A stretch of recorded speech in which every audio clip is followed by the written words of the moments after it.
Hello, everyone, and welcome to today's Doctoral Toolbox series. This is the Doctor of Engineering Toolbox series, partly brought to you by the Engineering Institute of Technology. My name is Tepiso, and I will be your moderator for the day. We really do hope that you enjoy this webinar. You will see that we have an interesting one for you today. If you've been a part of this series, you will know that this is our second last series. So we've been hosting this series from the beginning of the year. This is our second last. However, you are just in time to see it off finish for the remainder of the year. If you could please just note that you will be sent a copy of the slides as well as the recording of this presentation. So it will be sent to you on your emails. These are the emails that you used to register for the webinar. The marketing team will most certainly send you the slides as well as the recordings on email, and then you can refer to the information or go over it if you would need to. So this topic for today is navigating the world of academic publishing. I actually went through the slides. I think you guys are going to enjoy it very much today. So please make sure that you are engaged. If you have any further questions, you can note them down in the chat box or the Q&A portion of this particular webinar. We will have a post webinar session where you can ask your questions to Professor Kalam, and he will be happy to answer any questions that you have regarding the presentation or the Doctor of Engineering program at EIT. So let's look a bit more about the Engineering Institute of Technology. So EIT is an engineering specialist. We offer engineering programs all the way from professional certificate to a Doctor of Engineering, which is what you're here about today, the Doctor of Engineering. So as I've said, regarding the courses that we have on offer, you can look at a professional certificate. It is about a 3-month short course, or you can look at the Doctor of Engineering, which is an AQF level 10. That's the highest academic level that you can get to if you are interested in actually doing the program. We offer industry-oriented programs. These programs are developed and conducted by industry professionals who have actually went into the work of engineering and now taking the information that they've learned into teaching and learning at EIT. We are a world-class accredited education provider. We are registered or recognized by the Australian government. Our programs are accredited by the Australian government, and depending on the qualification that you're studying, we also have them listed under the different accords. That's the advanced diplomas under the Dublin Accord, the bachelor's degrees under the Sydney Accord, as well as the master's programs that are under the Washington Accord. And our lecturers are industry experienced, such as Professor Kalam himself. They have actually worked in the industry and are now able to translate the information that they have learned into the teachings that they do at EIT. And so the last part is that we offer a unique delivery module. This is 2. So you can either study online or you can study on campus. The Doctor of Engineering program is available on campus as well as online. You can study either part-time or full-time, depending on what your schedule looks like. So from wherever you are around the world, you're able to study with us as we service over 160 countries. That's where all our students come from. I believe that is it for my part of this session. I'm going to leave you in the capable hands of Professor Kalam. He'll tell you a little more about himself and then start the presentation. Thank you so much. As I've mentioned, all questions can be left in the chat box or the Q&A section. We will be sure to answer them post-webinar. Thank you so much, and I hope you enjoy the session. Professor Kalam, over to you. Thank you very much, Tepiso, and I hope you can hear me. All of you who are here, thank you very much for coming to this session. This is the second last session that we have, and I'll talk about the last session in the last slide. But as far as I'm concerned, I'm associated with EIT, plus some other institutions. Currently, I have about 15 postgraduate research students working under my supervision. 8 of them are doing PhD, 1 is doing masters, and 6 of them are DEng students. There are 53 students doing DEng program at EIT. I repeat the word, 53 students are enrolled in DEng program. So it's a very popular program, not only in Australia, but all over the world, because we've got supervisors all all over the world taking control of their students. And as a principal, there is one supervisor who is world renowned, and the other one who is there is more in a training ground by joining as an associate supervisor. So with that few introduction, I go to my main slide and talk about this particular issue. And as was mentioned before, when Shipitsu said that we are talking about the academic publishing. I don't know whether you understand that in the olden days, there was a philosophy and feeling that either you publish or perish. I don't believe that is as acute as now, but it's more difficult now, in fact, not only to publish, but also to get grants. And so it's not only published and perish, but publish. If you do not publish, you do not get grants, you're not good in teaching, you're not good in research, then I don't think there is any scope, not only in academia world, but also in the research world. So you will find that people regularly publishing. So I'll first go to some of the policies, talk about some of the manipulation which is happening. It's a very cruel world these days. Everyone wants to cheat other people's system. Either it's yours, mine, and no doubt about that, the brightest mind, I believe, is always the young mind, which is the mind of the young PhD students. And I find that very interesting that those who are doing manipulation, they are manipulating the young mind. And that's not a good sign, but that's exactly what is happening. Then I'll talk a bit on paper mills, which is, we call it as a China production, but I'll talk about that. Then a bit on special issues. The other one is artificial intelligence, and then LLMs, and I'll explain what is large learning machines are, and question and answer. That last three, that is 5 and 6, I'll take you to Chatbox and AI usage. So hold on. The lecture might be a bit long, but hold on. I think you will get a lot of value out of this. Also, I wanted to mention that I have myself, I'm the chief editor in Australian Journal of Electrical and Electronic Engineering. So there are a lot of requests that comes to me, and I know exactly what is happening in the world and how manipulation is occurring, what is happening in special issues, what is the paper mills and things like that. I face it every day. So with that, let us first think about this issue. There is we have to publish using ethical standards. So no doubt about it, you have to work in emerging areas. There's no doubt about it all in that, right? But in spite of working that, you have to use ethics. So you can't use non-ethical type of practice which is currently prevalent. And let me tell you why it is so.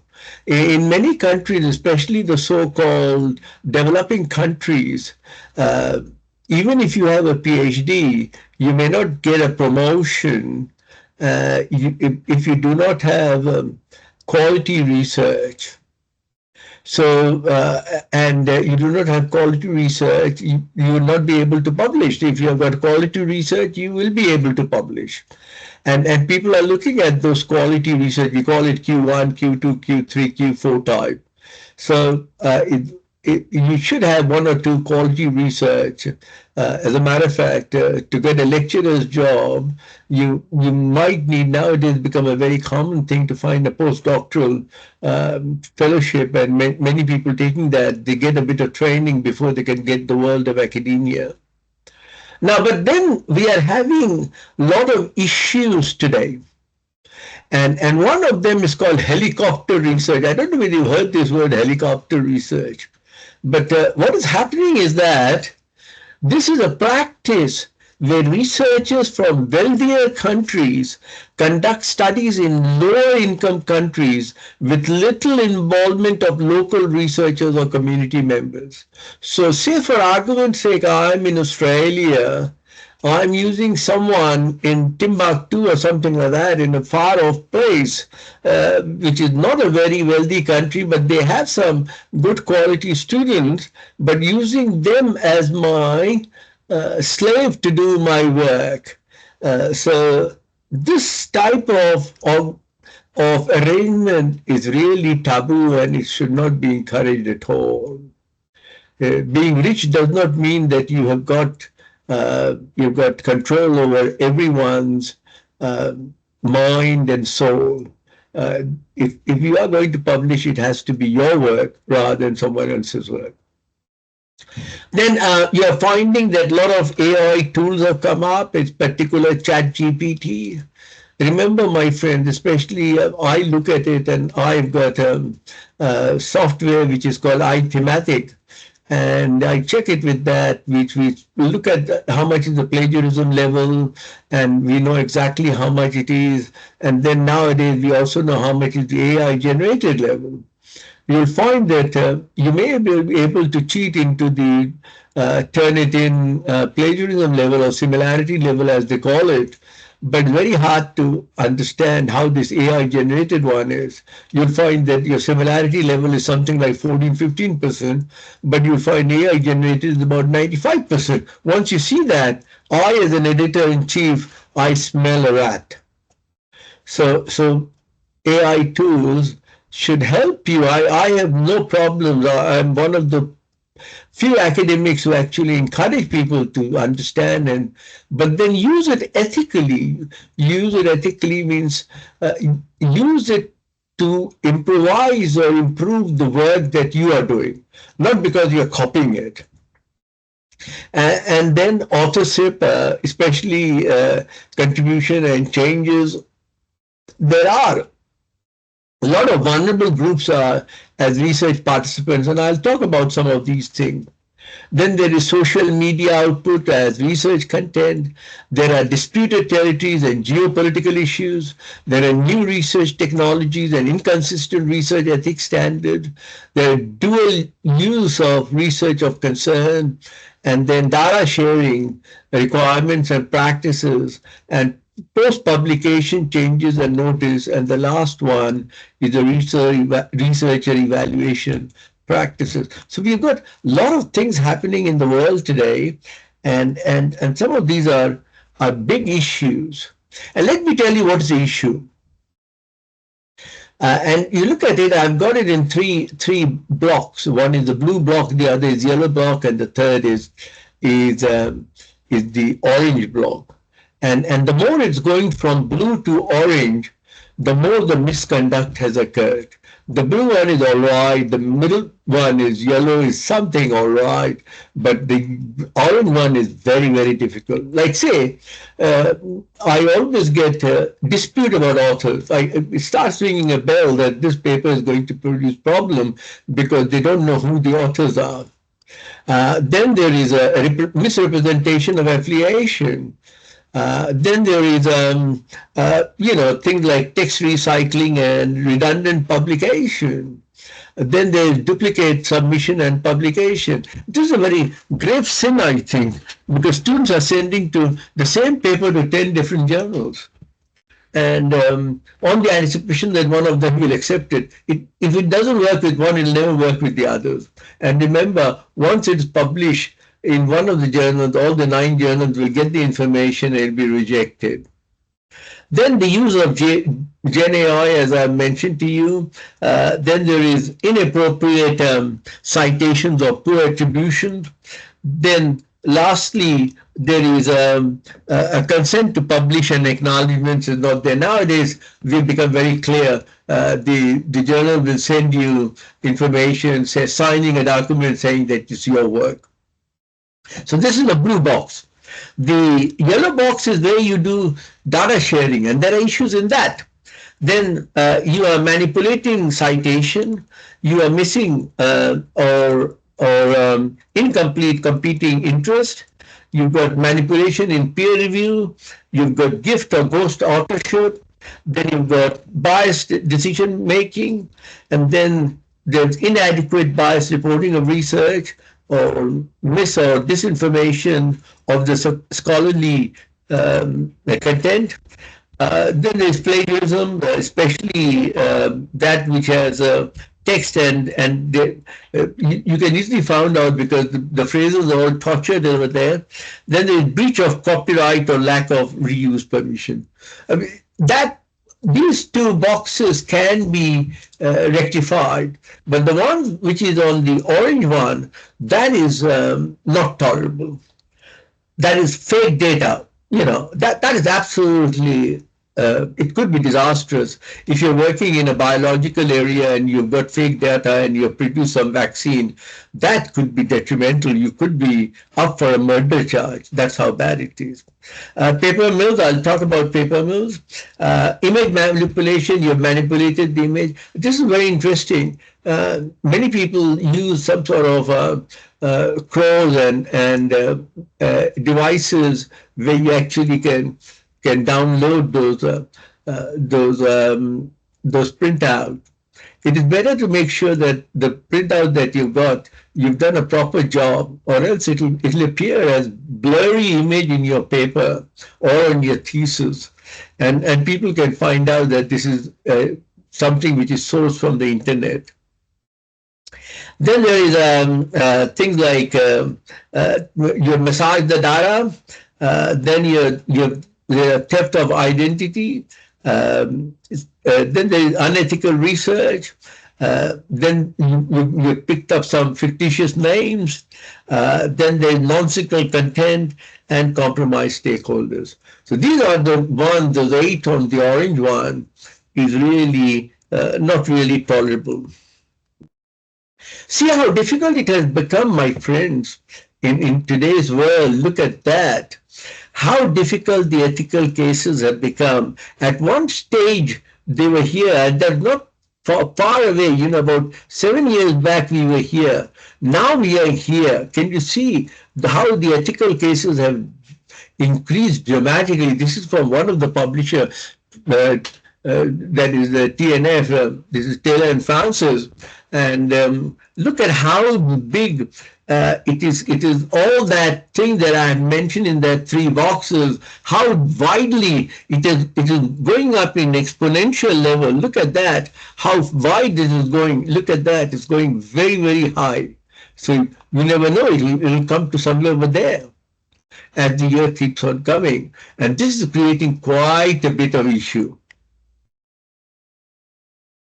After this, I want to mention some of the cases, very interesting cases, and it's interesting to see some of the ethic cases. And look at that. The situation has become appalling because it's so much fake data is there. It's very hard. You will find that last year itself, there were at least 10,000 sham papers, and they had to be retracted by the academic journals. And if you think that is the end of the world, this is just tip of the journal. This is just tip of the iceberg. It's going to go up and up and up. Look at how the Science Weekly talks about mistakes, fakes, and a giant rat penis. Why are so many science papers being retracted? So there are a lot of things happening. You find that a lot of posts are there which are talking about paper mills, and I'll mention it in a minute or two. What are the predatory papers? What are the peer reviews which are alleged? Then the retraction rates, then there's quantity over quality and retraction voice.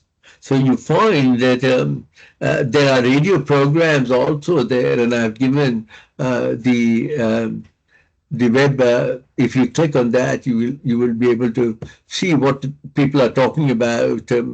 Retraction watch.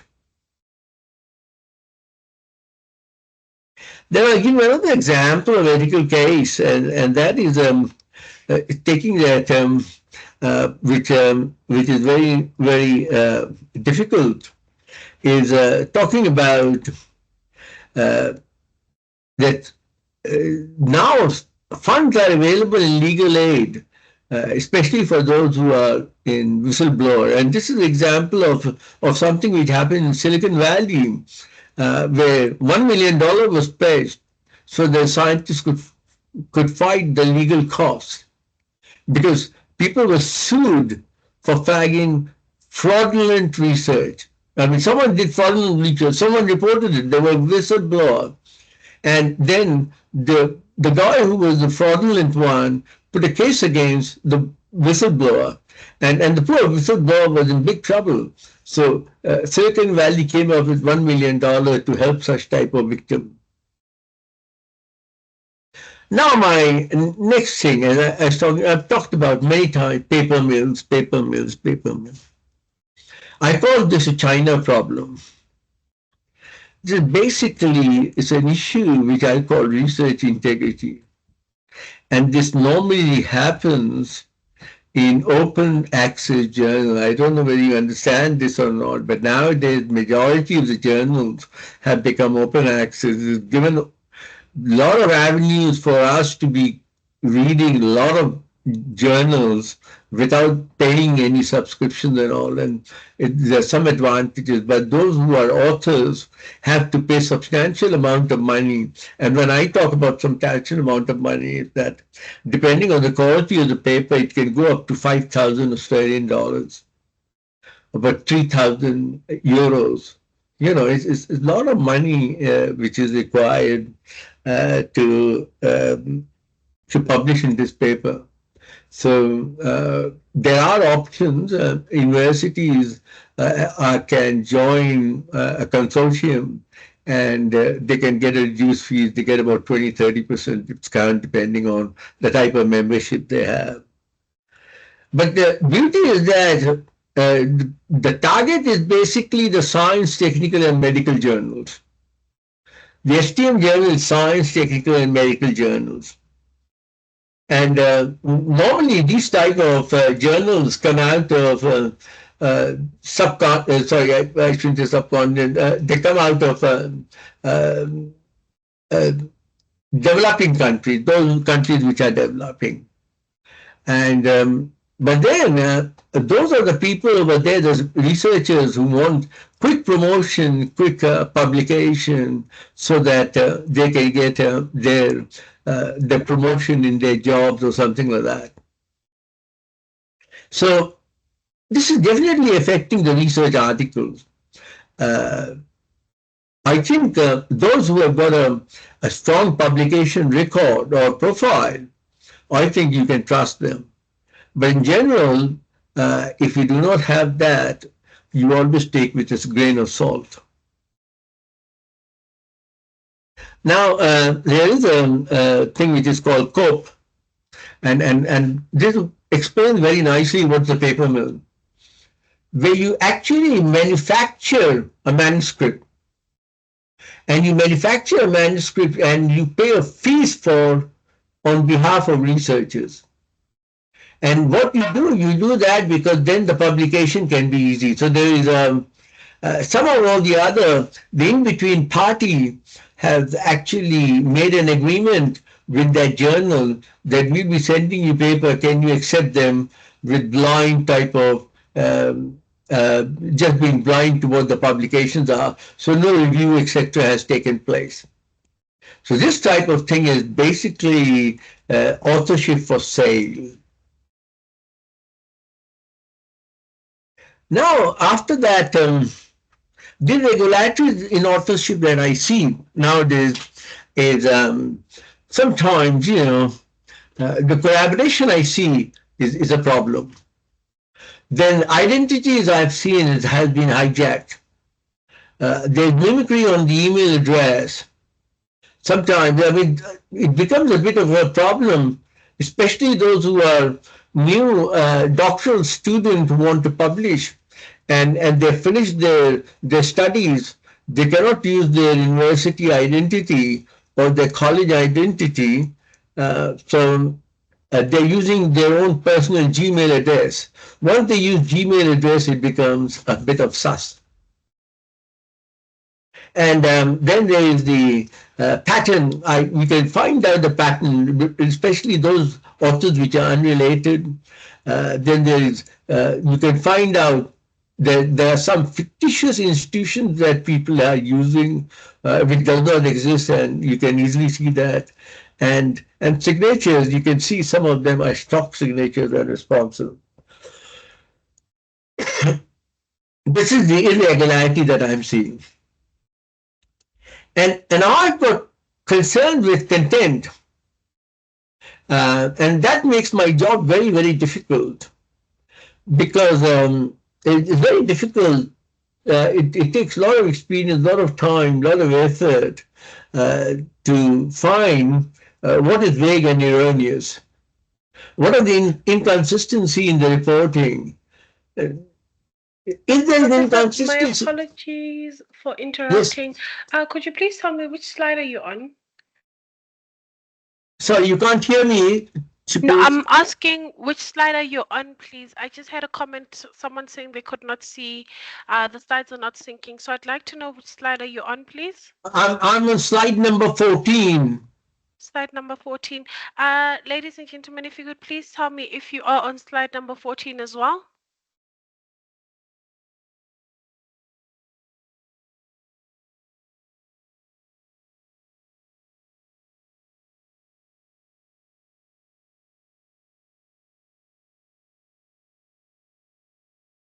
If you could please just put it in the chat box or the Q&A portion so that I'm able to make sure that you're able to see the slides that Professor Kalam is actually on. Can they see it now, Professor? I'm just waiting to hear from Sam. He's the one who brought the matter to my attention. Oh, thank you very much. Thanks, Sam. Please let us know because I don't want to be talking without you being able to see my slide. Can you see it? So he's seeing slide number 7. Yes. Professor Kalam, tell me, did you Can click can on I can I the... go to can I go back and go to 7 and then see what is happening? Is Yes, that clear? okay. Yes, please do so, so that I'm able to see if you are moving Okay, I'm in the 7. This is my 7. Okay, I don't see them moving. You know what I can do? I can move the slides for you. It's not going to be a problem at all. Yes, I think so. I think it'd be a lot easier that way. Okay, we are on slide 14, ladies and gentlemen. Please tell me if you're able to see slide 14. I've just navigated to it.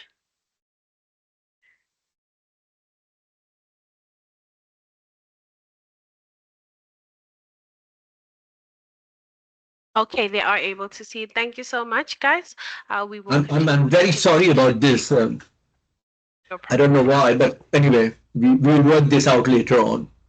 Yes. So if you're seeing slide number 14, I said I had some problems on authorship, and I was talking. I have problems now with the content, and I was saying that I can see that with the content is very vague and erroneous. Then I know that I've got concerns over there. Then there are a lot of inconsistency, and sometimes I find that this nonsense they've written. Then I find if I find that plagiarism level is more than 20%, immediately it rings a bell. Within 20 and 25%, I say that major revision. After 25%, I reject the paper completely. Then there are phrases which are tortured phrases, which makes it very difficult to understand what the candidate or the author has written. And I know there is some problem there, and I've got concern with that content. Then the declarations they have made is very irrelevant, and therefore I have got concerns over there. Then when I see the citations, I see that they've done stacking and farming, and then I get a lot of concerns.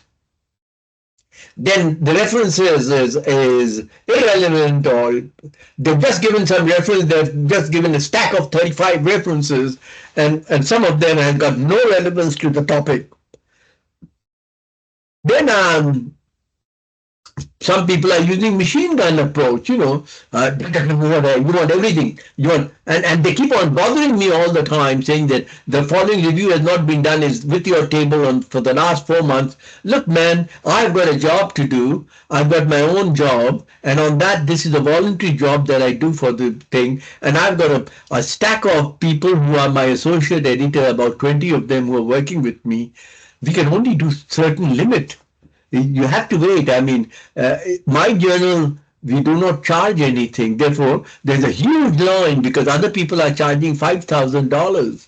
And whereas we don't charge a single dollar. So there's a huge amount of, because we do not have article processing charge, therefore there's a very big queue of people wanting to publish. So in our place, if we had an open access journal just like other journals are, who are charging huge amount of money, they give the return in 1 month, 2 months. We can't do that. I can assure you, it takes anything between 9 months to 1 year before a paper is published in my journal. Then the submissions are going up and up and up. You'll be surprised, in the last 2 years, my rates have gone to double the amount of, because people cannot afford open access journals. Then there is commonality between submission with different author lists. And so what they have done, they've used that, right, the same title, but two different lists of authors. So they do all sorts of tricks, and we learn from the tricks. Now, then there is manipulation in the peer review. Especially, that's why I don't ask anyone to suggest reviewers. Some journals do, but I definitely do not ask anyone to suggest reviewers, because those whose names have been suggested, there is a dealing between the authors and the reviewer. And many times I have found that they are fake or hijacked reviewers. There are reviewers who are overly committed. There are inadequate reviews. And there are guest editors who are raw guest editor too. So it's not all fair income. So when you have paper mills concern, as I mentioned, can we go to the next slide, please? As I mentioned, so Shubhisho, can you go to the next slide, please? It's slide number 6. Oh, I can't see it anyway. I could see only 14. So, okay, no problem. I moved it to 15. So if this is happening, please flag these concerns to your journal's contact. Please do that. Just remain vigilant. If this type of thing with paper mills are happening, please flag any concern. And believe me, the editor-in-chief like me would be very grateful to any authors or anyone who can flag us some of the misdeed or evil deed which is happening with raw type of writers. Next slide, please. One of the things that I keep on getting many times, we are in slide number 16, Shubhisho. It's already there, Prof. Okay, thank you. I get proposal for special issue. I don't accept any more special issues because I find that I've got a lot of concern, because most of them I'm suspicious about it.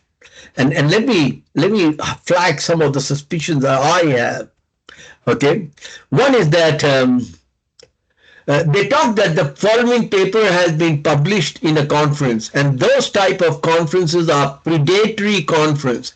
Believe me, predatory conference will not give you a single point. Even in your promotion, those conferences are banned. Then there is it's very broad or out of range and filled with buzzwords. I know that many engineers, especially people like me, we like to use all these fancy buzzwords, but make sure you don't use them in the paper itself. Then I can't find identity or source because I can't verify it, and that makes me very suspicious. Then there are errors or inconsistencies in it. Then I find that it is proposed by some of the general editors with questionable publishing practice, or those people who are linked to people who have had batch retraction. The work has been retracted. If the journal finds that you have made a special edition and this is all rubbish or nonsensical publication, they do not want their journals to be tarnished, so they withdraw or retract that special edition. Then the last one is unsubstantiated claims. That means there are no references, improper references, and the project is ambitious, and I don't think that was ever achieved, but they've just made it all up. So remember that we have got in our situation, we have got something which I call it a PEI team, which is basically a team which looks at publishing, ethics, and integrity. And this is becoming a very, very important thing, not only for the special issues that I'm talking about, and this is the special issue. There was a proposal of signals, say, and this was a proposal. And I found that 190 to 247 proposal is slated to, I had to put it into publishing and ethics and integrity team between January and October 2023, because I had so many concerns. And now I don't have any special editions. I don't like it at all. Then next slide, please. Now, in the next slide, I'm talking about, again, the peer review process. So you find that there is overly engaged peer reviewers. There are similar, peer review reports are exactly similar. That means they've all been collaborating with each other. And then there is peer review, which is citation stacking. And then there is negative reviews have been ignored or overlooked. And only positive is there. It's only positive I smell a rat over there. Next, please. Now, in the next slide that I have, again, I'm continuing with this special issue. Now I'm going to the article. As I said, I cannot verify the authors. I do not know about what the affiliations are. This is the software that most journals use, Authenticate. And I have got concern about the scores over there. I've got concerns about the integrity of the image and data, and all the odd text and phrasing that I see. And I've got a lot of concerns on referencing. So I know that the article has got problems. Now, if that is the case, what action will I take? And the next slide, please. What action will I take? Again, if we find such type of thing, flag your concern. Before other steps, right? Before you set up a special issue, check the proposal, the guest editors, who they are. With an ongoing special issue, the article scope or content, look at that carefully. Once the special issue is closed, online activities linked to the special issue. So remember that special issue is going to stick with you for your time. My next slide, and this is the interesting one, because now the whole navigating the publication, I find it has become a business. And there are two models I see. And let me tell you about the two models. One is a researcher who is genuine and who writes the paper. This genuine researcher, who is the author, takes the lead position on the paper. And naturally, they should. If Tom is the author, Tom should be the first author, not his supervisor, Akhtar Kalam.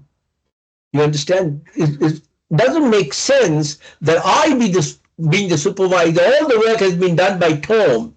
Tom should be there. There are two reasons for that. One is that Tom has done the work, so he should be the the first author. And the second reason is that if there are any going to be prizes, they normally give it to the first author. So why should they give it to me? They should give it to my student. But what Paul has now done, he sells other authorship slots for cash. Now this is where the problem comes. The last box, look at it carefully.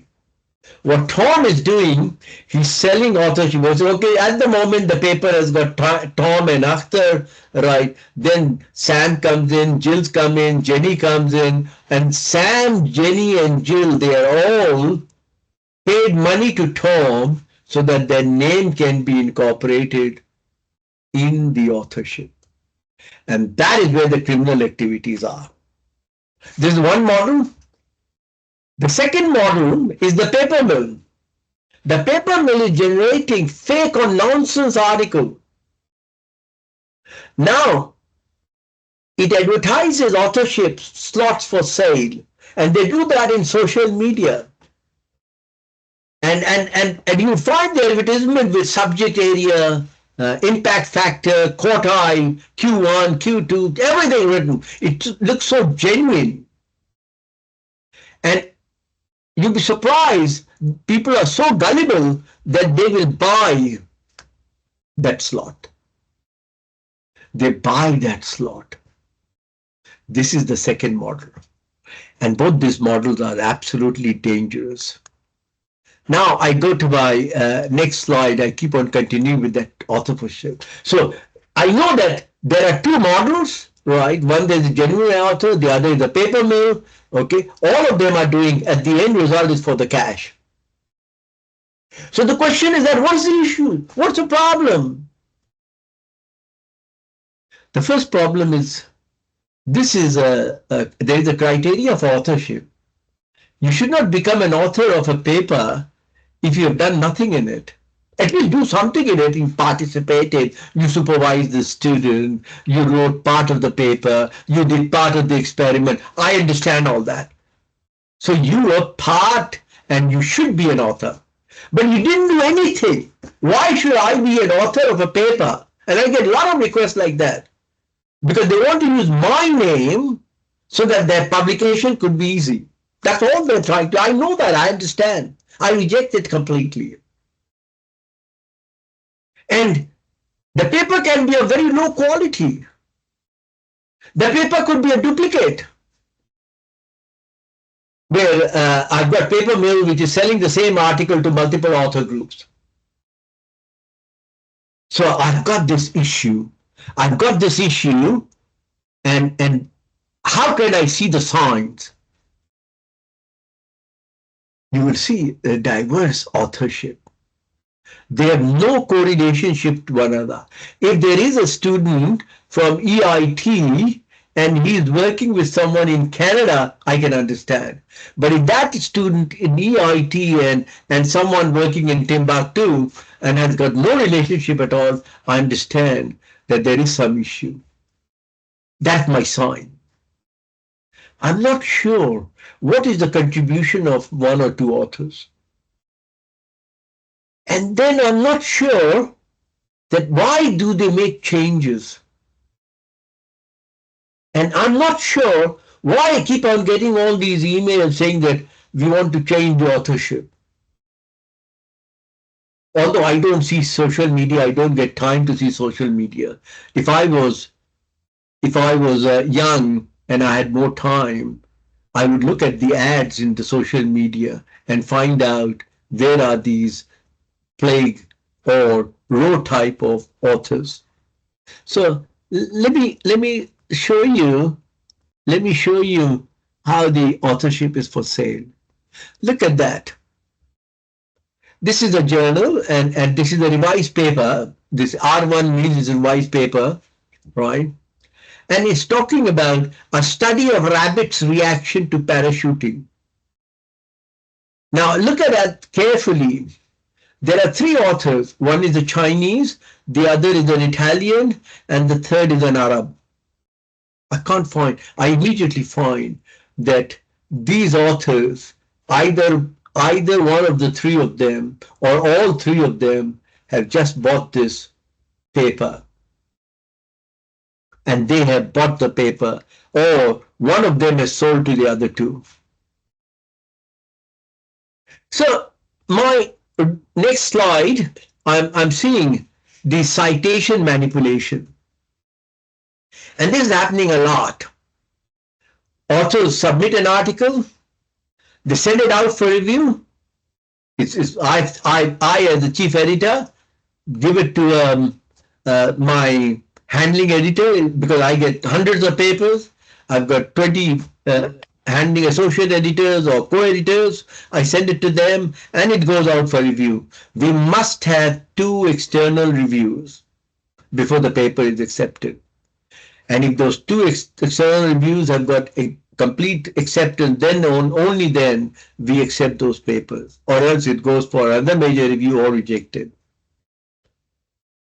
Always you'll find the reviewer is requesting for citation of their own work or others they are in collaboration with. And this is the condition of acceptance. Authors always include references. And the reviewer accepts recommendation. Then and only then article is accepted and citations are included.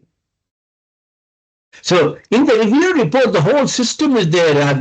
I call it Australian Journal of Electrical and Electronic Engineering. There's an editorial manager, and it tells me exactly the history and the sequence of how this has taken place.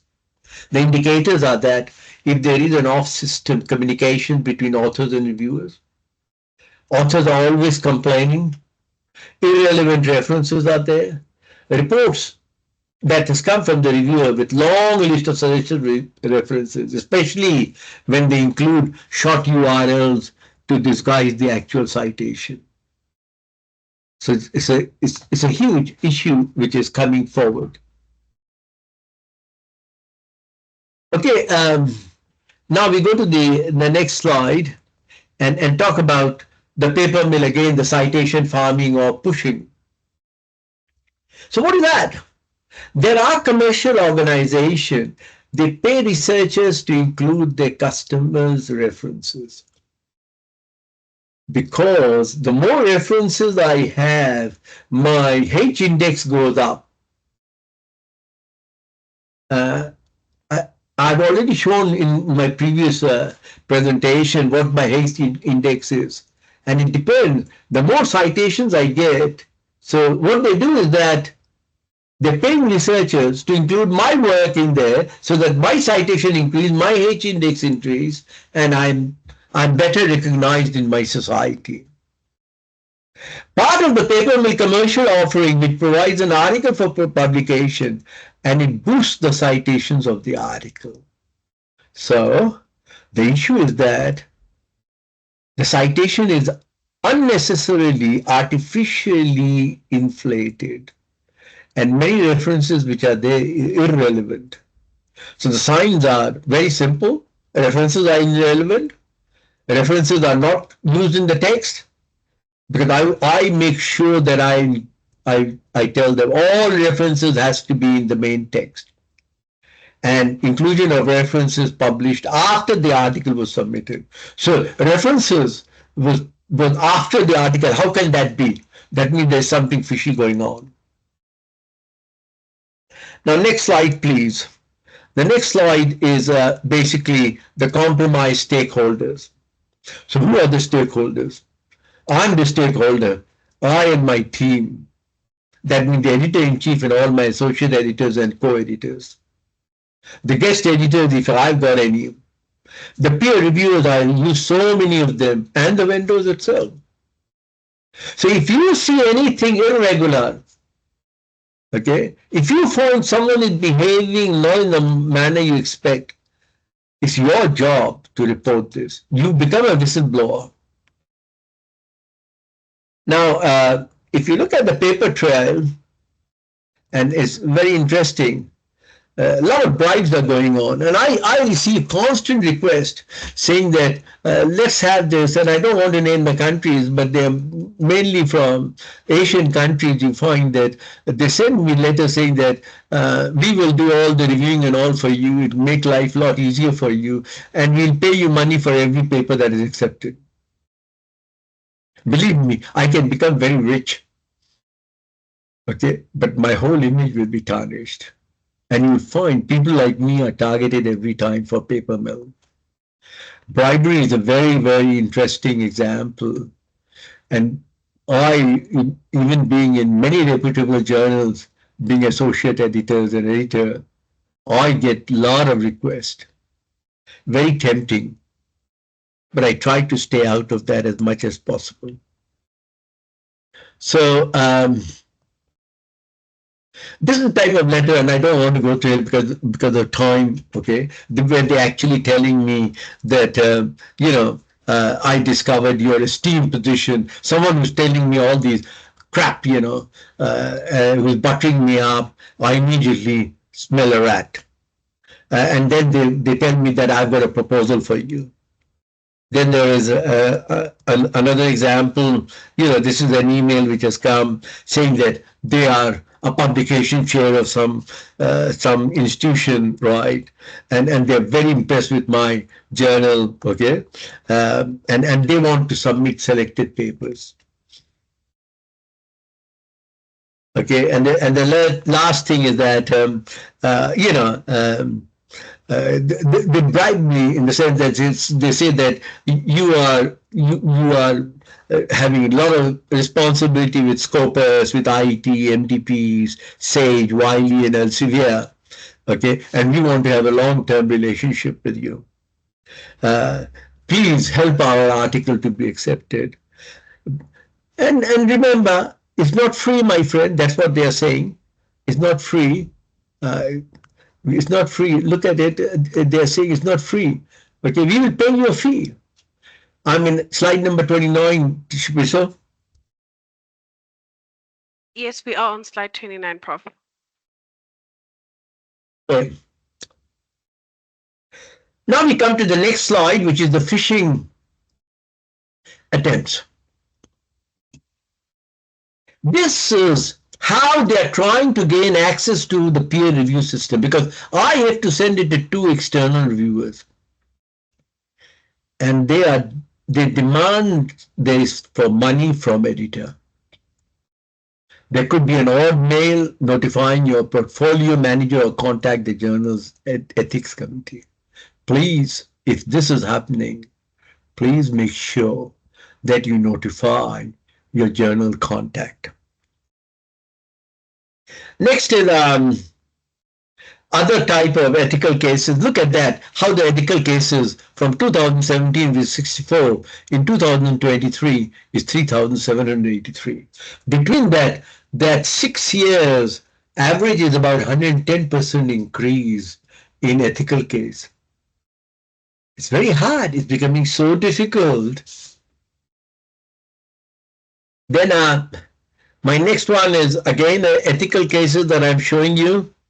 That is talking about how much in 2017, 2084, that same one, I've shown it in graph now, there is 64, was in 2017, 3,784. So there's systematic manipulation of about 50%. 50%, look at that orange curve. There's 50% manipulation as that by 2020, in 6 years' time. So the next slide is talking about manipulations again. Okay, there are different types of manipulation. One is in physical science, engineering, which is the maximum one. Then there's the life, earth, and environmental science. Medicine is not that bad. Social science is not bad. Humanities is not bad. And other behavioral science education is not that bad. But engineering in particular is bad because authorship is for sale, translation plagiarism is there, peer review rings are there, citation cartels are there. So if you look at it, the top 5 classification on the year that this has occurred are data integrity, image integrity, peer review, special issue, special issue. And look at that. And the maximum has occurred between 2020 and 2022. So these are the 5 classical ones. Now, again, coming back to my special issues, which is the next slide, I'm looking at the ones. I'm looking at the one which is the dubious type of special issues, and this is offered to wide range of journals. And look at it. How many has been escalated to ethics committee? You know, uh, after the investigation is closed, I still have so many suspicious articles. I don't know what to do with it. I have rejected 214 of them. Okay, I still have problems. There's so much manipulation going on. I'm finding it very hard to do my job with integrity. Next slide, please. There are authorship where they ask for change, and this is what will happen. Many times they've asked for change, and I don't know why they ask for change. 3 authors have written, and all of a sudden I get a request that can we add a 4th one. Immediately a bell starts saying, why are they asking for the 4th? Or 3 of them have written, and one of them, the main author says, I want to remove this person and bring in the next one. Man, it makes it very, very difficult. Therefore, I want to make sure that authorship list is in the order. Who is the first author, who is the second author, blah, blah, blah, blah. Next one, please. So next one is fundamentally the one that is talking about what are the journals doing about this. So we are defining the authorship change process. We are screening all the special issues. People like me are not doing any more special issues.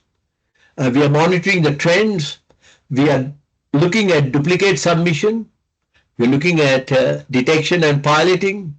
We're looking at cross-industry projects and looking at all the projects, especially with the science, technology, and medical one. Okay.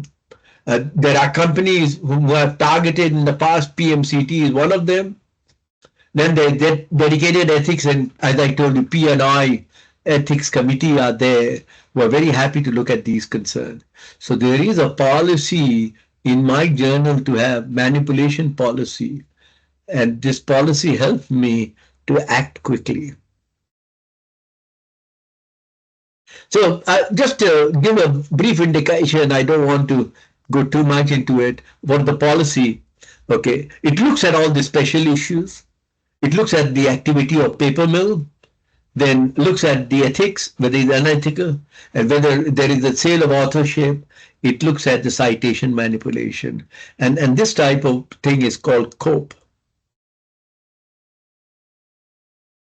which is the definition I gave you right in the beginning.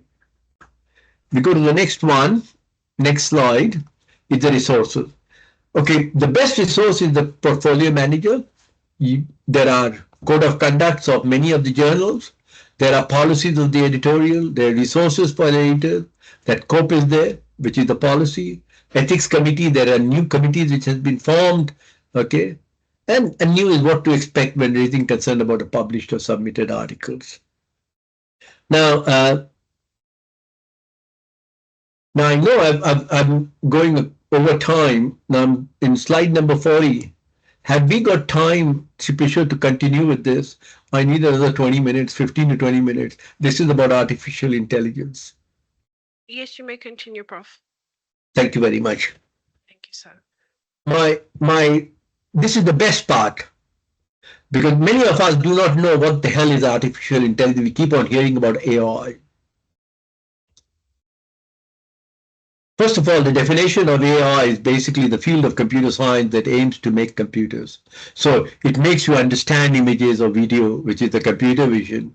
It makes you understand text, which is the NLP, the natural language processing.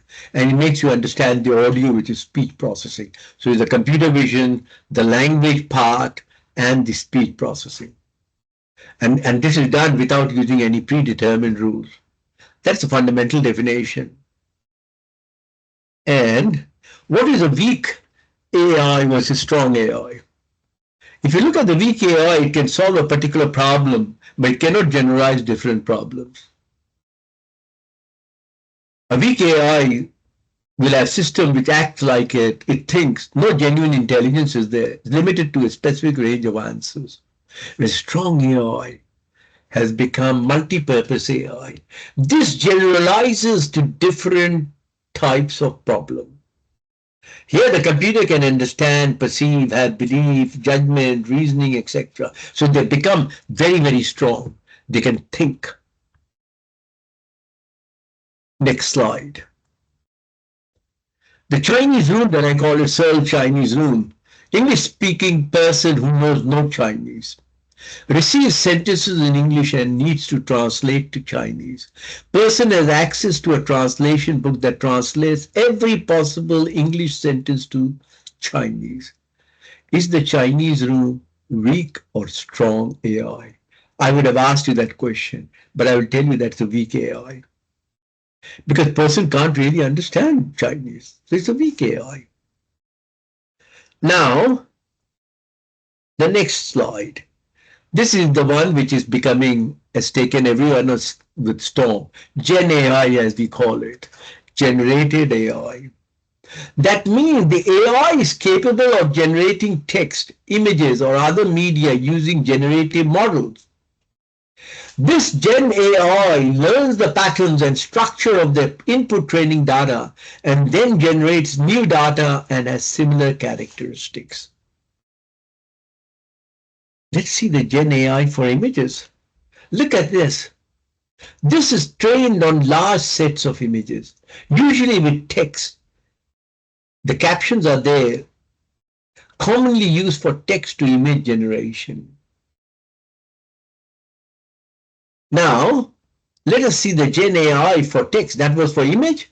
For the text, this is for large data set.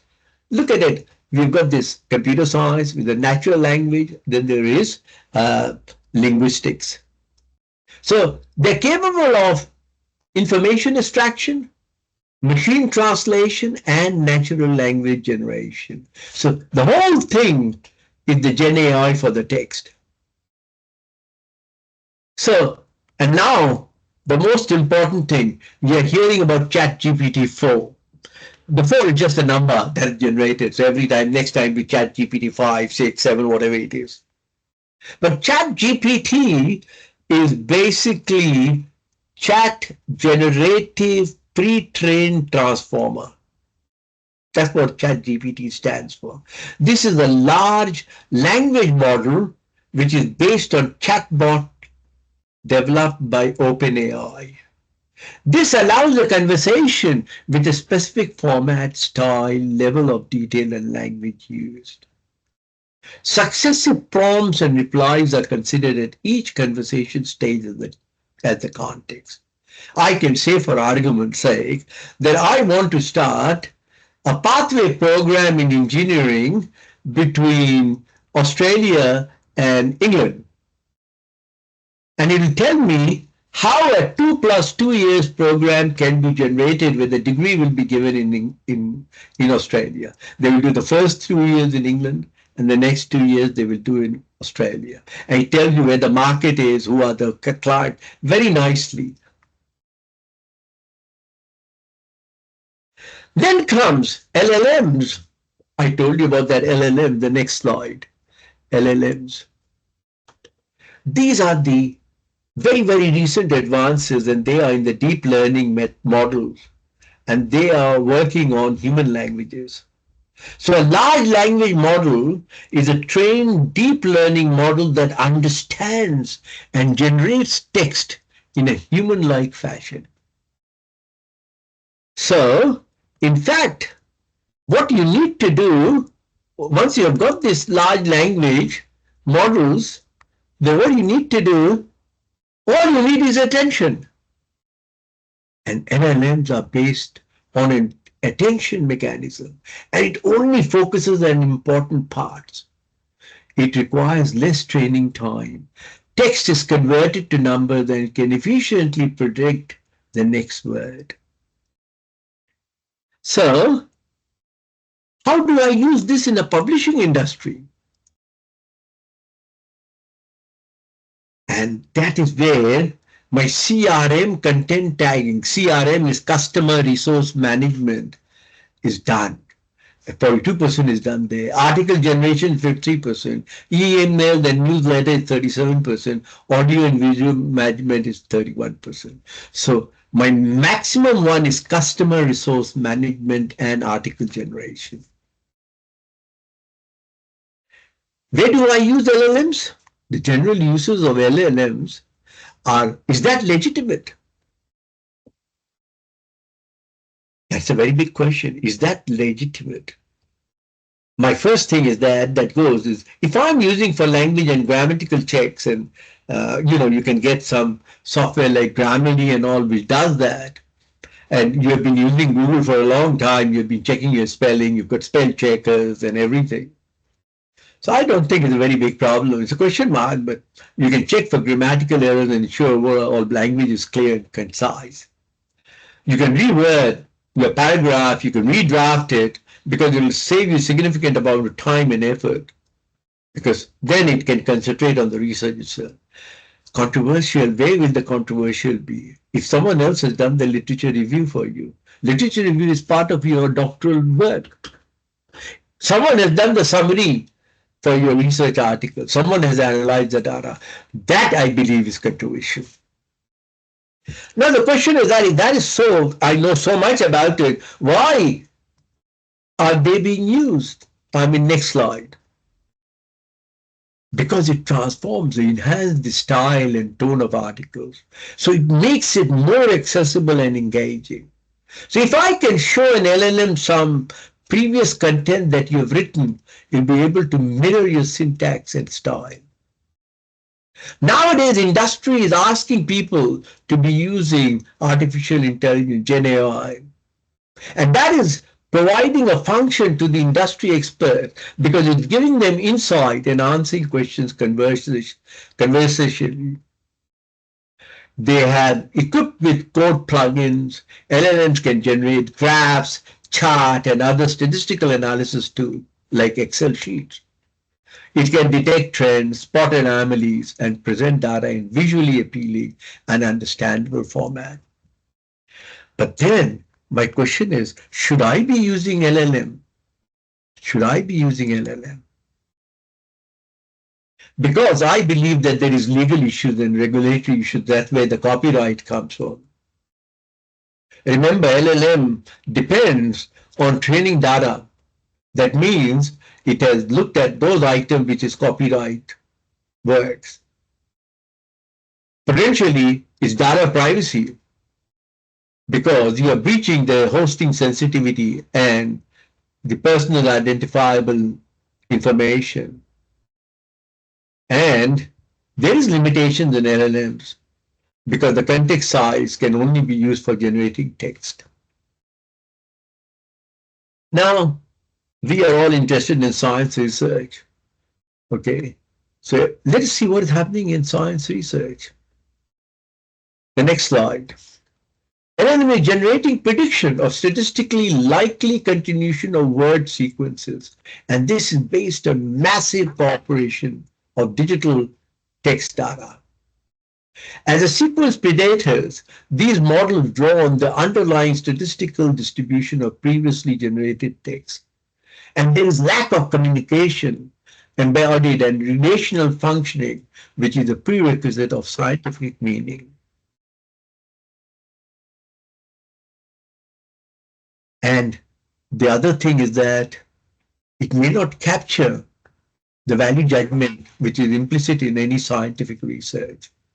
LLM be known to generate non-existing and false content. This is where the problem is.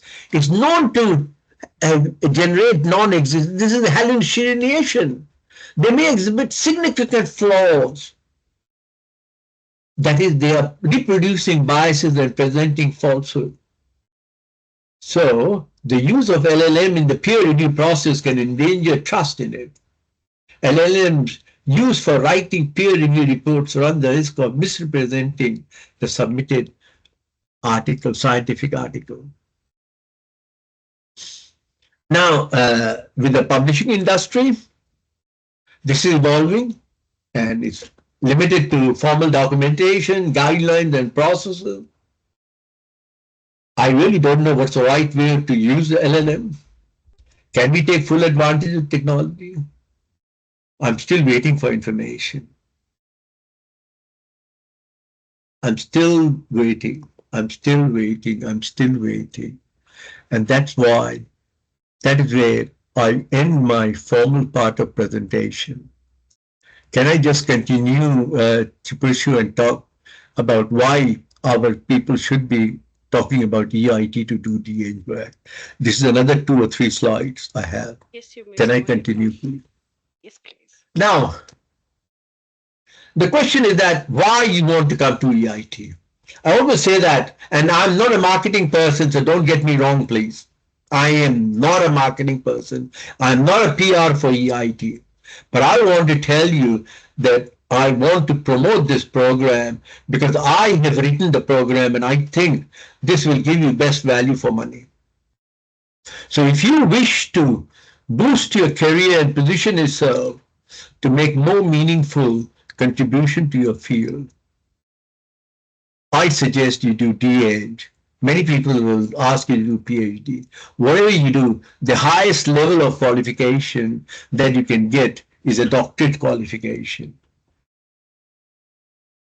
The other thing, Shipeshu has already mentioned that this is an accredited institution.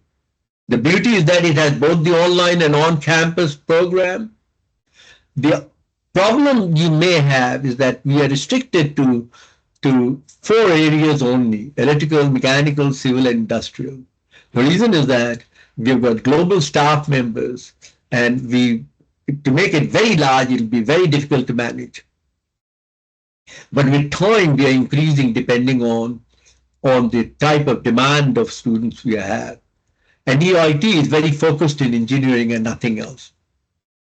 It gives you an opportunity, the program, and especially EIT program, gives you a work-life balance.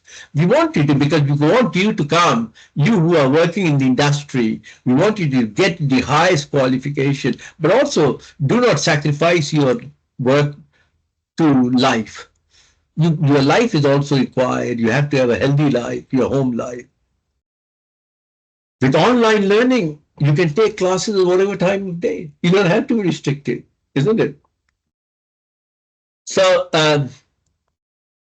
my suggestion is that if you want to boost your career and position your research and do some meaningful work, okay, do this doctorate program.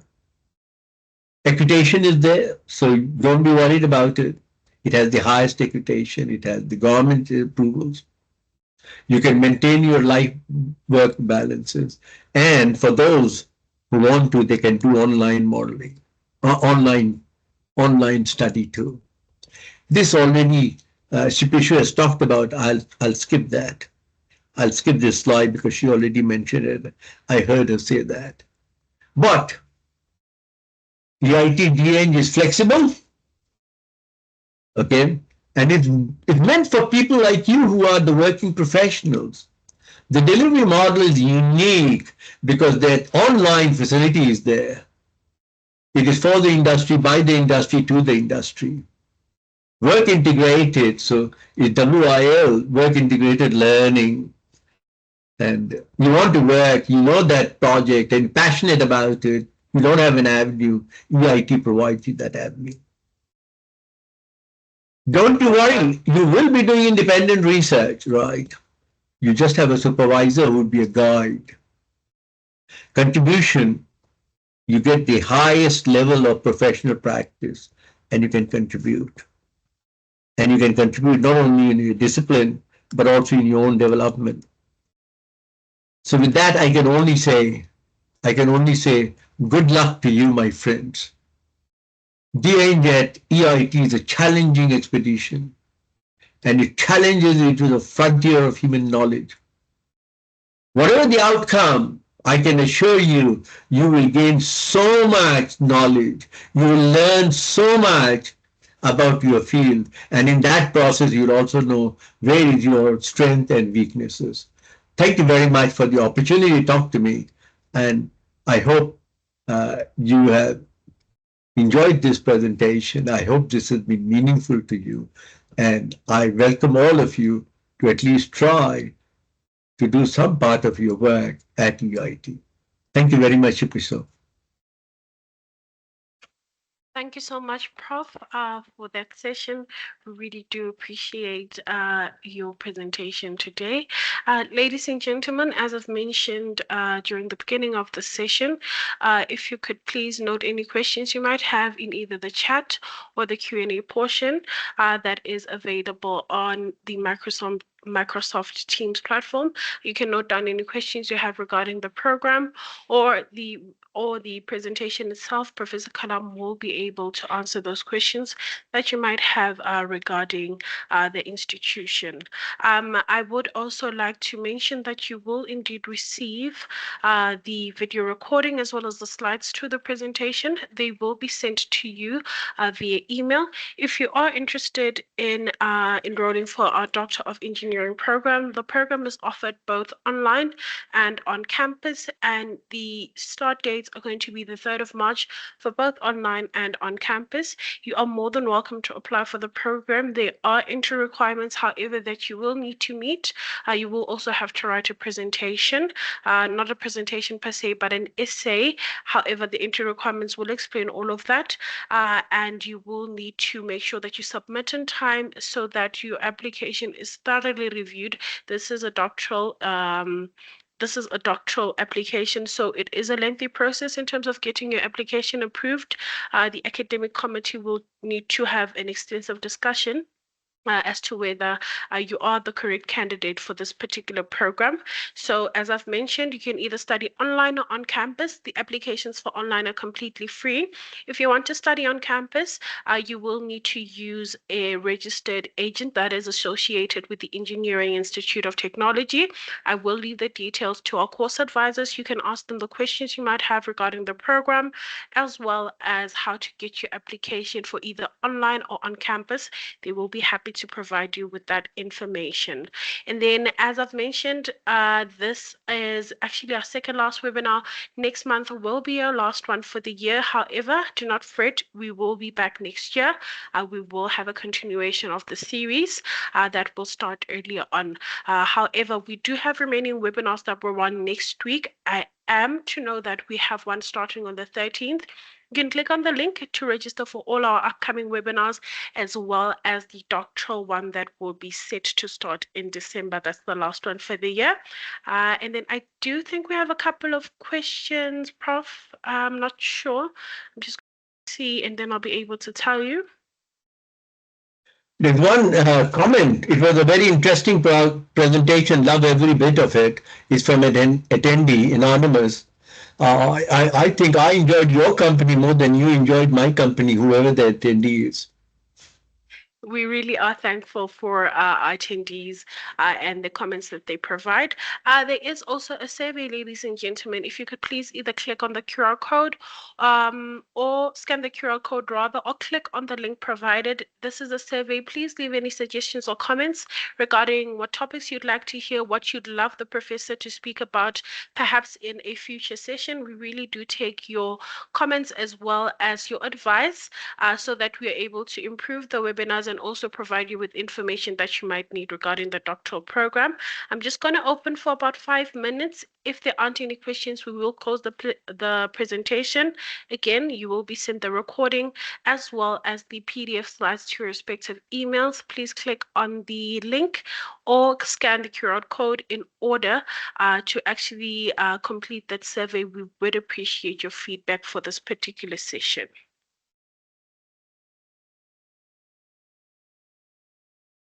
Prof, I'm just going to wait to see if we have a question, just about 2 minutes or 3 minutes before we actually close off the session.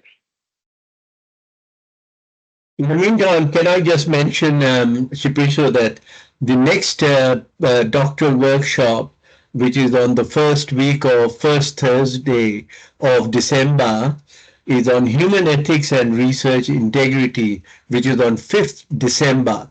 5th December, Thursday, Human Ethics and Research Integrity. Yes, that is correct. That will be our last one for the year.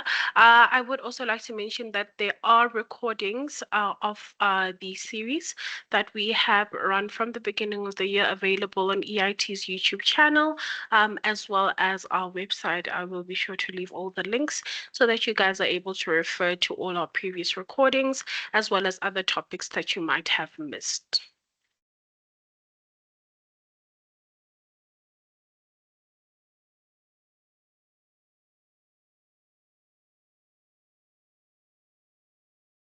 Chipishu, I think everyone is hungry and they want to go home and eat some food or something like that. And 1.5 hours is a bit too long. I'm sorry I went a bit longer, but I wanted to share my experience on AI generated one. I added that in the last moment. Not a problem at all. However, let me just say, if that is it, ladies and gentlemen, please leave any questions you might have. I will be sure to relay them to the professor so that we're able to get them answered. If not, thank you so much for joining us for this particular webinar. We hope to see you on the next one as well as the other EIT session. Thank you so much, Prof. A lovely pleasure to have you here. I will see you next month.